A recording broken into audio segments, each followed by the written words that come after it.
नमस्कार दोस्तों, आप सभी का स्वागत है हमारे YouTube channel technical trader intraday में। तो आज हम देखेंगे कि निफ्टी ने आज मार्केट में कैसे ट्रेड किया और मार्केट मंडे को कैसे ट्रेड कर सकती है। तो सबसे पहले हम 15 मिनट के टाइम फ्रेम में देखेंगे कि मार्केट ने कैसे ट्रेड किया।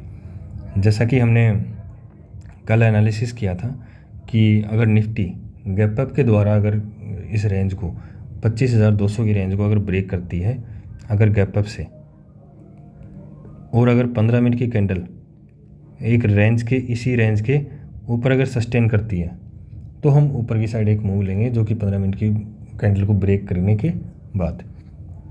तो हमने जैसा देखा कि मार्केट ने रेंज को ब्रेक तो किया गैप अप से और सस्टेन भी की 15 मिनट की कैंडल, लेकिन 15 मिनट की कैंडल के हाई को मार्केट ब्रेक नहीं कर पाया।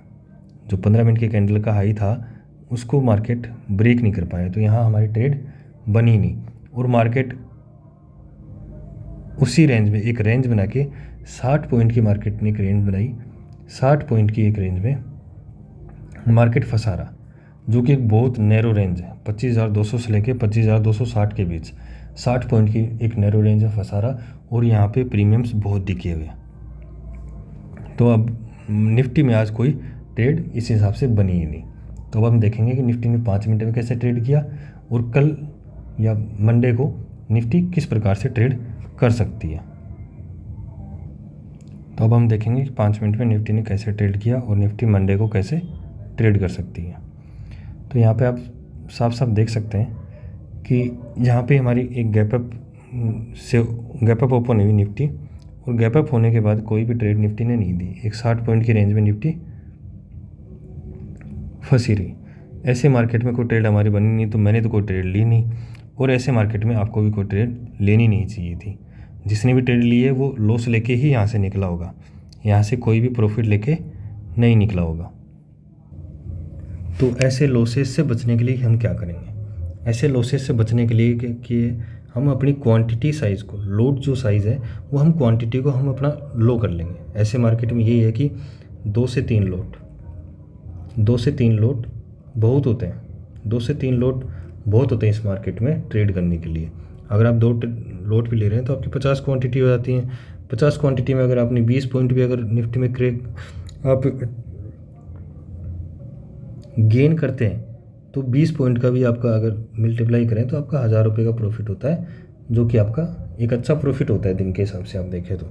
और अगर लॉस भी होगा तो आपको स्टॉप लॉस ज़रूर लगाना है। स्टॉप लॉस ट्रेड में ज़रूर लगाना। आप स्टॉप लॉस को तो अपना फ्रेंड बना लीजिए कि जो भी आपको ट्रेड लेनी है आपके सेटअप पे जब मार्केट आएगा तभी आपको ट्रेड लेनी है। और सेटअप से स्टॉप लॉस चाहे वो आपका 20 पॉइंट का बनो, चाहे 30 का, चाहे 50 का, कितने भी पॉइंट का बनो, लेकिन आप स्टॉप लॉस ज़रूर लगाइए। अगर स्टॉप लॉस नहीं लगाएंगे तो आपका कैपिटल पूरा साफ हो जाएगा। पूरा कैपिटल वाइप होने से अच्छा है कि आप स्टॉप लॉस को अपना फ्रेंड बना लीजिए। अगर स्टॉप लॉस आपका फ्रेंड बन गया, पहली बार मार्केट आपके ट्रेड आपके सेटअप पे आया, आपने ट्रेड ली, आपका स्टॉप लॉस हिट हो गया, आपका 1,000 रुपये का लॉस हो गया। 1,000 रुपये लॉस होने के बाद अब निकल गए। दोबारा मार्केट आपके सेटअप पे जब भी आएगी, अगर इसने एक अच्छा मूव दिया, आपने स्टॉप लॉस के साथ दिया, तो ये 1,000 रुपये कवर करके आपको 1,000 रुपये प्लस में मिला सकती है।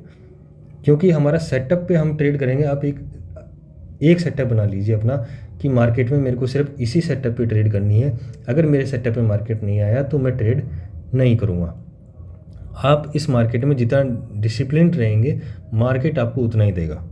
अगर आप डिसिप्लिन नहीं रहेंगे तो मार्केट ऐसे मारेगा आपका पूरा कैपिटल साफ कर जाएगा।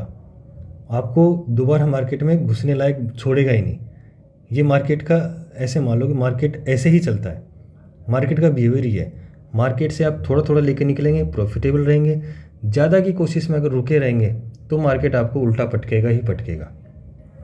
तो मैं आपको यही बोलूँगा कि डिसिप्लिन आप ज़रूर लाइए। स्टॉप लॉस जिस भी ट्रेड में आप लगाते हैं, हर ट्रेड में स्टॉप लॉस लगाइए। आपके सेटअप के ऊपर आने के बाद ही आप ट्रेड कीजिए।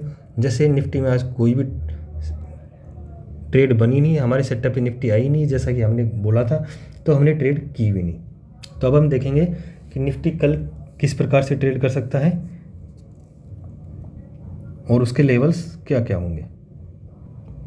तो अब हम देख सकते हैं कि निफ्टी का जो 25,200 वाली रेंज थी, निफ्टी ने उसको ब्रेक कर दिया और उसके ऊपर ही सस्टेन किया। निफ्टी के यहाँ से ऊपर जाने के ही चांसेस ज़्यादा हैं। जो चांसेस हैं वो निफ्टी के यहाँ से ऊपर जाने की ज़्यादा है, क्योंकि निफ्टी डे बाई डे अपना हाई तोड़ती जा रही है और रेंज को ऊपर की तरफ शिफ्ट करती जा रही है।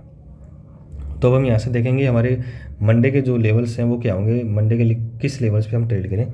तो मंडे को जो हमारा ऊपर की तरफ लेवल होगा वो 25,260 25,260 से 270 के ऊपर अगर निफ्टी सस्टेन करती है, 15 मिनट की कैंडल एक फॉर्म करती है और उसके 15 मिनट की कैंडल को ब्रेक करने के बाद हम वहाँ से ट्रेड लेंगे और वहाँ से हम 50 से 70 पॉइंट का एक मूव कैप्चर करेंगे, जो कि एक अच्छा मूव हो जाता है। और हम नीचे की तरह का अगर लेवल देखें तो हमारे यहाँ से 25,200 का लेवल है। 25,200 के लेवल को अगर ब्रेक करती है, 15 मिनट की कैंडल अगर वहाँ क्लोज होती है, तो उसको ब्रेक करने के बाद हम एक यहाँ से नीचे की तरफ मूव लेंगे, जिसके टारगेट्स हमारे 25,100 व 25,050, जो कि 25,000 तक भी जा सकता है। लेकिन 25,000 एक साइकोलॉजिकल सपोर्ट है। तो वहाँ से अगर मार्केट कल नीचे गैप डाउन खुलता है मंडे को, या फिर नीचे की तरफ मुंह देता है, तो 25,000 से एक अच्छा बाउंस होने की संभावनाएं है, क्योंकि वो एक साइकोलॉजिकल सपोर्ट है और वहाँ पे एक अच्छी बाइंग आएगी। तो वहाँ से भी 25,000 के लेवल पर मार्केट आ गया था, तो अगर वहाँ से भी हम एक कॉल ले सकते हैं। लेकिन मार्केट के नीचे आने के चांसेस बहुत कम है, मार्केट के ऊपर जाने के चांसेस हैं। अगर हमारे लेवल्स पे मार्केट आता है, हमारे सेटअप पे मार्केट आता है, तो ही हम ट्रेड करेंगे, नहीं तो हम ट्रेड नहीं करेंगे। आज के लिए बस इतना ही। हमारे वीडियोज़ को लाइक कीजिए, शेयर कीजिए, चैनल को सब्सक्राइब कीजिए। धन्यवाद।